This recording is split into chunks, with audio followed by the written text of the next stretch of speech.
नमस्कार। मंत्रिमंडल में मेरे सहयोगी श्रीमान doctor Jitendra Singh ji, CVC, RBI के सदस्यगण, भारत सरकार के सचिवगण, सीबीआई के अधिकारीगण, राज्यों के मुख्य सचिव, राज्य सीआईडी टीमों के मुखिया, बैंकों के वरिष्ठ प्रबंधकगण और इस कार्यक्रम में हिस्सा ले रहे सभी महानुभाव, national conference on vigilance and anti corruption के आयोजन के लिए सीबीआई टीम को मैं बधाई देता हूं। आज से विजिलेंस अवेयरनेस सप्ताह की भी शुरुआत हो रही है। कुछ ही दिनों में देश सरदार वल्लभ भाई पटेल की जन्म जयंती मनाने की तैयारी कर रहा है। सरदार साहब एक भारत श्रेष्ठ भारत के साथ ही देश के एडमिनिस्ट्रेटिव सिस्टम के आर्किटेक्ट भी थे। देश के पहले गृहमंत्री के रूप में उन्होंने एक ऐसी व्यवस्था बनाने का प्रयास किया जो देश के सामान्य मानवी के लिए हो, जिसकी नीतियों में नैतिकता हो। लेकिन बाद के दशकों में हमने देखा कि कुछ अलग ही परिस्थितियां बनी। आप सभी को याद होगा, हजारों करोड़ के घोटाले, शेल कंपनियों का जाल, टैक्स हैरेसमेंट, टैक्स चोरी, ये सब बरसों तक चर्चा के केंद्र में रहा। साथियों, 2014 में जब देश ने एक बड़े परिवर्तन का फैसला लिया, जब देश एक नई दिशा में आगे बढ़ा, बहुत बड़ा चैलेंज था इस माहौल को बदलना। ऐसे क्या देश ऐसे ही चलेगा? देश में ऐसे ही होता रहेगा? इस सोच को बदलना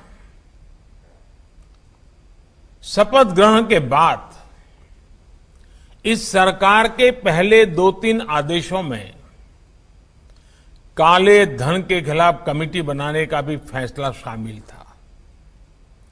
सुप्रीम कोर्ट के कहने के बावजूद इस कमेटी का गठन लटका हुआ था। इस फैसले ने भ्रष्टाचार के खिलाफ सरकार का कमिटमेंट दिखा दिया। बीते वर्षों में देश इसी तरह करप्शन पर जीरो टॉलरेंस की अप्रोच के साथ आगे बढ़ा है।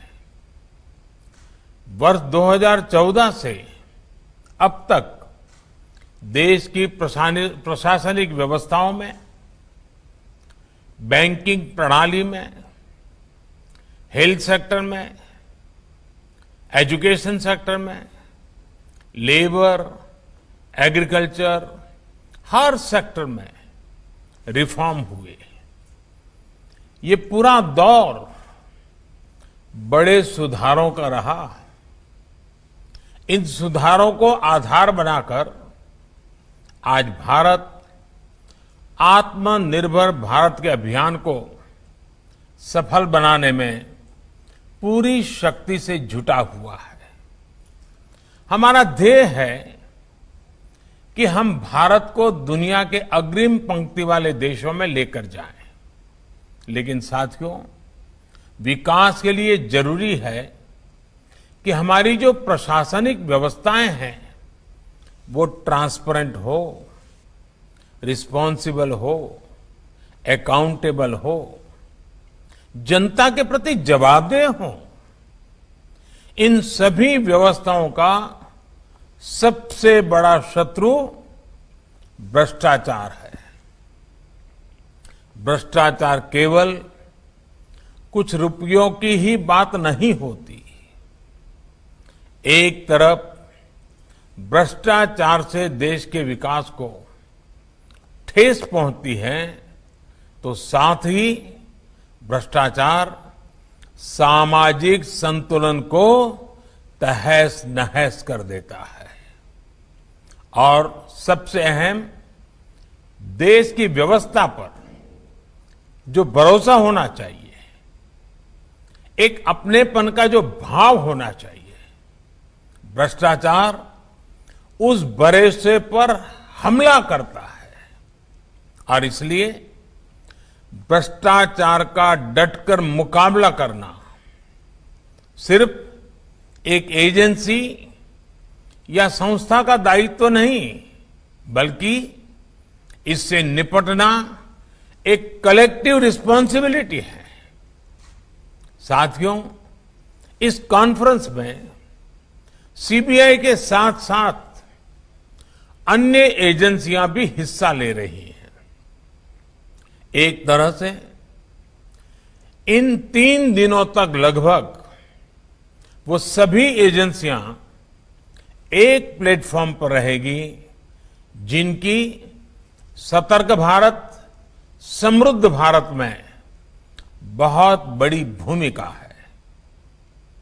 ये 3 दिन हमारे लिए एक अवसर की तरह है, क्योंकि करप्शन अपने आप में एक स्टैंड एलोन चैलेंज नहीं है। जब देश का प्रश्न आता है तो विजिलेंस का दायरा बहुत व्यापक होता है। करप्शन हो, इकोनॉमिक ऑफेंसेस हो, ड्रग्स का नेटवर्क हो, मनी लॉन्ड्रिंग हो, या फिर टेररिज्म, टेरर फंडिंग हो, कई बार देखा गया है कि ये सब एक दूसरे से जुड़े होते हैं।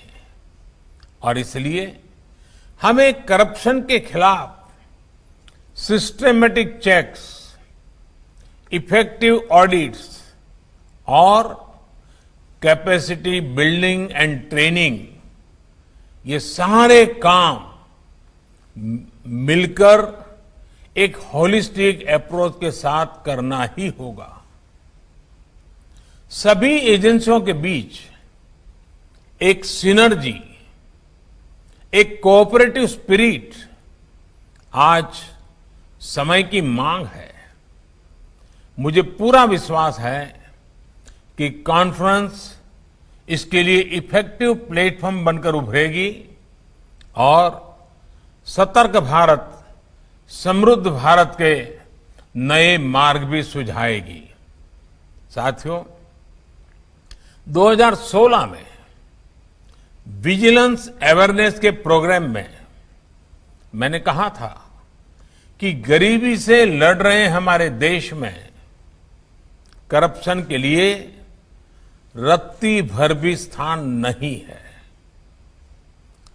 करप्शन का सबसे ज्यादा प्रभाव, सबसे ज्यादा नुकसान अगर कोई उठाता है तो वो देश का गरीब ही उठाता है। ईमानदार व्यक्ति को परेशानी आती है। आपने देखा है कि दशकों से हमारे यहां जो स्थितियां बनी हुई थी, उसमें गरीब को उसके हक का नहीं मिलता था। पहले की परिस्थितियां कुछ और थी, पर अब आप देख रहे हैं कि डीबीटी के माध्यम से गरीबों की मिलने वाला लाभ 100% गरीबों तक सीधे पहुंच रहा है, उनके बैंक खाते में पहुंच रहा है। अकेले डीबीटी की वजह से 1,70,000 करोड़ रुपए से ज्यादा गलत हाथों में जाने से बच रहे हैं। आज ये वर्ग के साथ कहा जा सकता है और हम गर्व के साथ कहा जा सकता है कि हजारों करोड़ के घोटालों वाले उस दौर को देश पीछे छोड़ चुका है। आज हमें संतोष है कि देश के इंस्टीट्यूशंस में आम जन का भरोसा फिर से बढ़ा है, एक पॉजिटिविटी क्रिएट हुई है। साथियों, सरकार का इस बात पर बहुत ज्यादा जोर है कि न ही सरकार का दबाव हो और न ही सरकार का अभाव। सरकार की जहां जितनी जरूरत है उतनी ही होनी चाहिए। लोग सरकार का दबाव भी महसूस न करें और उन्हें सरकार का अभाव भी महसूस न हो। इसलिए बीते वर्षों में 1,500 से ज्यादा कानून खत्म किए गए हैं। अनेकों नियमों को सरल किया गया है। पेंशन हो, स्कॉलरशिप हो, पानी का बिल भरना हो, बिजली का बिल जमा करना हो, बैंक से लोन हो, पासपोर्ट बनवाना हो, लाइसेंस बनवाना हो, किसी तरह सरकार की मदद हो, कोई नई कंपनी खोलनी है, अब उसे दूसरों के पास चक्कर नहीं लगाना पड़ता, घंटों तक लंबी लंबी लाइनों में नहीं लगना पड़ता। अब यही काम करने के लिए उसके पास डिजिटल विकल्प मौजूद है। साथियों, हमारे यहां कहते हैं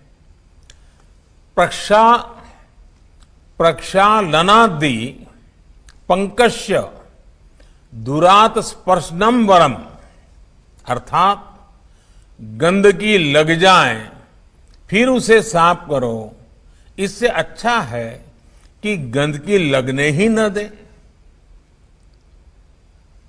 पुनिटिव विजिलेंस से बेहतर है कि प्रिवेंटिव विजिलेंस पर काम किया जाए। जिन परिस्थितियों की वजह से भ्रष्टाचार पनपता है उन पर प्रहार आवश्यक है। हम सब जानते हैं एक दौर में ऊंचे पदों पर ट्रांसफर पोस्टिंग का कितना बड़ा खेल होता था। एक अलग ही इंडस्ट्री चलती थी। साथियों, कौटिल्य ने कहा था, न बक्षयंती ये त्वर्थान न्यायतो वर्धयंती च नित्याधिकाराः कार्यास्ते राज्ञः प्रिय हिते रताः। यानी जो शासकीय धन नहीं हड़पते बल्कि उचित विधि से उसकी वृद्धि करते हैं, राजहित में लगे रहने वाले ऐसे राजकर्मियों को महत्वपूर्ण पदों पर नियुक्त किया जाना चाहिए। लेकिन कुछ साल पहले ये बात एक तरह से बुला दी गई थी। इसका बहुत बड़ा नुकसान भी देश ने देखा है। इस स्थिति को बदलने के लिए भी सरकार ने इच्छा शक्ति दिखाई है, अनेक नीतिगत निर्णय लिए हैं। अब ऊंचे पदों पर नियुक्तियों में सिफारिशों का यहां वहां से दबाव बनाने का दौर समाप्त हो गया है। ग्रुप बी और ग्रुप सी में, जैसा अभी डॉक्टर जितेंद्र सिंह ने बताया, नौकरियों के लिए इंटरव्यू की बाध्यता को भी खत्म कर दिया गया है। यानी जब गुंजाइश खत्म हो गई तो कई तरह के खेल भी खत्म हो गए। बैंक बोर्ड ब्यूरो के गठन के साथ ही बैंकों में वरिष्ठ पदों पर नियुक्तियों में भी पारदर्शिता सुनिश्चित की गई है। साथियों, देश के विजिलेंस सिस्टम को मजबूत करने के लिए भी कई कानूनी सुधार किए गए, नए कानून लाए गए हैं। ब्लैक मनी और बेनामी संपत्तियों पर देश ने जो कानून बनाए हैं, जो कदम उठाए हैं, आज उनका उदाहरण दुनिया के और देशों में दिया जा रहा है। फ्यूजिटिव इकोनॉमिक ऑफेंडर्स एक्ट के माध्यम से भ्रष्टाचारियों पर कार्रवाई में बहुत मदद मिली है। आज भारत दुनिया के उन गिने चुने देशों में है जहां फेसलेस टैक्स असेसमेंट की व्यवस्था लागू की जा चुकी है। आज भारत दुनिया के उन देशों में है जहां भ्रष्टाचार रोकने के लिए टेक्नोलॉजी का ज्यादा से ज्यादा इस्तेमाल किया जा रहा है। सरकार की प्राथमिकता रही है कि विजिलेंस से जुड़ी एजेंसियों को बेहतर टेक्नोलॉजी मुहैया कराया जाए, कैपेसिटी बिल्डिंग हो, उनके पास लेटेस्ट इंफ्रास्ट्रक्चर और इक्विपमेंट हो ताकि वो और प्रभावी रूप से काम कर सके, नतीजे दे सके। साथियों, इन प्रयासों के बीच हमें यह भी याद रखना है, भ्रष्टाचार के खिलाफ अभियान एक दिन या सिर्फ एक सप्ताह की जंग नहीं है। इस संदर्भ में आज मैं आपके सामने एक और बड़ी चुनौती का जिक्र करने जा रहा हूं। ये चुनौती बीते दशकों में धीरे धीरे बढ़ते हुए अब देश के सामने एक विकराल रूप ले चुकी है। ये चुनौती है भ्रष्टाचार का वंशवाद, यानी एक पीढ़ी से दूसरी पीढ़ी में ट्रांसफर हुआ भ्रष्टाचार। साथियों, बीते दशकों में हमने देखा है कि जब भ्रष्टाचार करने वाली एक पीढ़ी को सही सजा नहीं मिलती तो दूसरी पीढ़ी और ज्यादा ताकत के साथ भ्रष्टाचार करती है।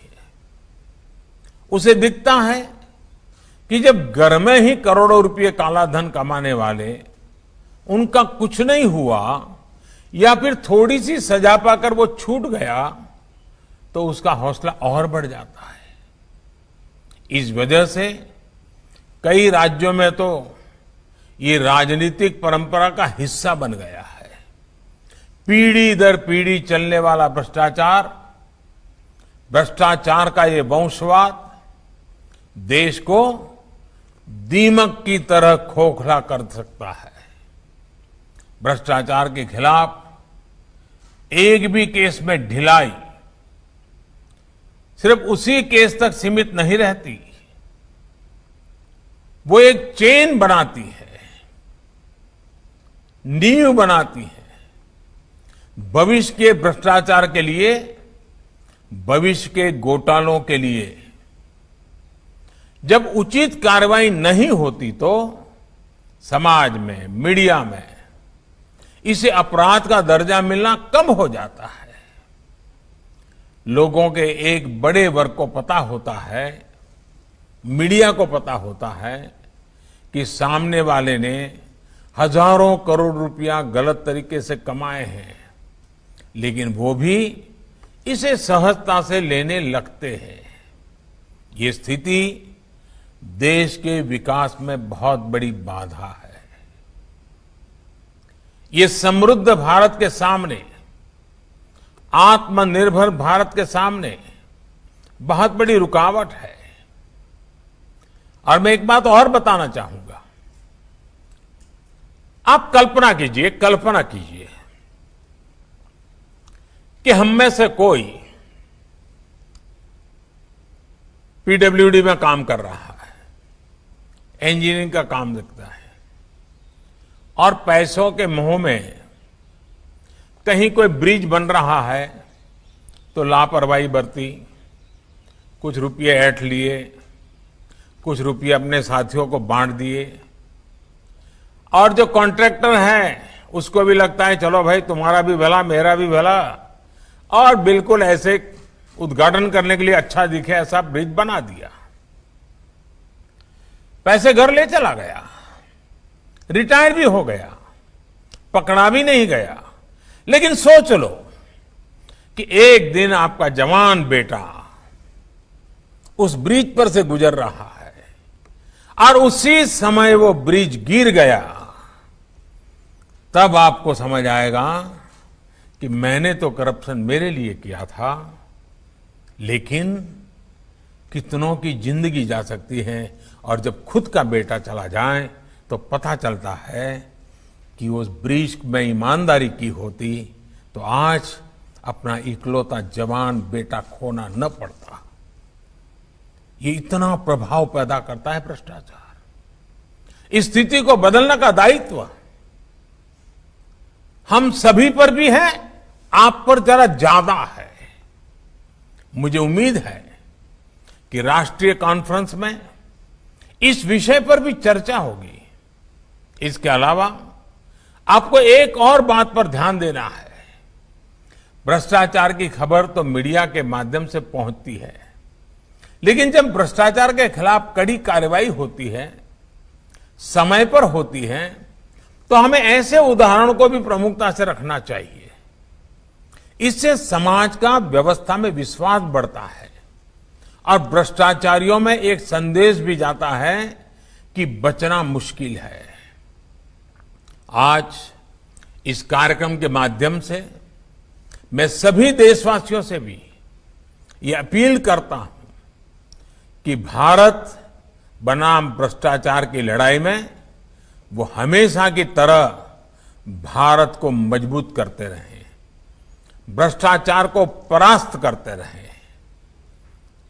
मुझे भरोसा है ऐसा करके हम सरदार वल्लभ भाई पटेल के आदर्शों का भारत बनाने का सपना पूरा कर पाएंगे, समृद्ध और आत्मनिर्भर भारत बना पाएंगे। इन्हीं शुभकामनाओं के साथ आप सभी को आने वाले पर्वों की बहुत बहुत बधाई। स्वस्थ रहिए, अपना ख्याल रखिए। बहुत बहुत धन्यवाद।